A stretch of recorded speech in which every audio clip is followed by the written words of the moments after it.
আমি মাছের এলাকার মানুষ হয়েও ঠিকমতো মাছের দর কষাকষি করতে পারি না। তাই মাছ বাজার কখনো একা করতে যাই না। তাই মাছের বাজার করার সময় সব সময় আমি সাথে যাই। মাছের দর কষাকষি করতে না পারলেও কোন মাছটা ভালো কোন মাছটা খারাপ সেটা কিন্তু ঠিকই চিনি।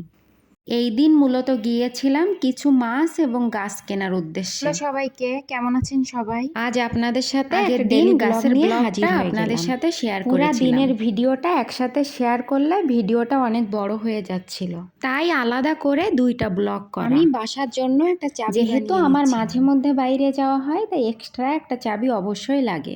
তারপরে চলে গিয়েছিলাম মাছের বাজারে। যদিও এই জায়গাটাতে আজ প্রথম মাছ কিনতে গিয়েছিলাম, কারণ এই এলাকাতে আমরা নতুন বাসা নিয়েছি। মাছের বাজারটা অনেক বড় ছিল এবং মাছগুলা অনেক টাটকা ছিল।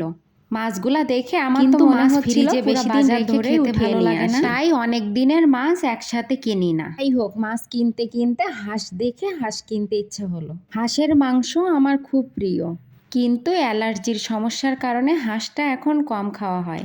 আগে তো কয়েকদিন পর পর হাঁস খাওয়া হতো, কিন্তু এখন আর সেভাবে খাওয়া হয় না। এরপর আবার গিয়েছিলাম মাছ কিনতে। আমরা মাছ কেনার সময় আগে পুরা মাছের বাজারটা সুন্দরভাবে ঘুরে দেখে নেই, কি ধরনের মাছ আছে এবং দাম কেমন পুরাটা দেখার পরে গিয়েছিলাম মুরগি কেনার জন্য। মুরগিটা যেহেতু কয়েকদিন পর পর খাওয়া হয় তাই মুরগিটা গেলে একটু বেশি কিনে নেওয়া হয়। এরপর গিয়েছিলাম গাছের টব দেখতে। সুন্দর দেখে ভিন্ন রঙের কয়েকটা টব কিনে নিয়েছিলাম। আমি যদিও প্রথমে চেয়েছিলাম সাদা রঙের কিনবো, কিন্তু সাদা রঙটা যেহেতু নোংরা হয় তাই অন্য রঙের টব নেওয়া হয়েছিল।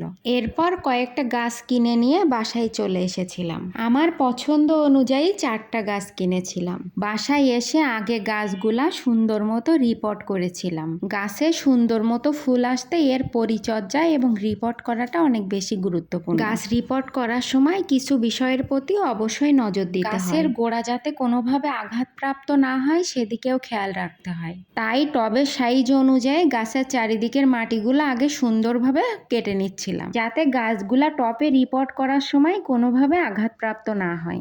এবং অবশ্যই গাছ যখন রিপোর্ট করবেন তখন গাছটা জোরে করে চেপে দিবেন না, কখনো আলতো করে গাছটা লাগাবেন এবং গাছের গোড়ায় অল্প করে পানি দিবেন। খুব বেশি পানি দেয়া কিন্তু গাছের জন্য স্বাস্থ্যকর না। গাছের গোড়ায় কি উপাদান দিলে গাছটা ভালো থাকে সেটা আমি পরবর্তী একটা ভিডিওতে দেখিয়ে দিব, কারণ এই বিষয়টা আপনারা অনেকেই আমার কাছ থেকে জানতে চেয়েছেন। এরপর আমরা চলে গিয়েছিলাম রাতে ফুচকা খাওয়ার জন্য।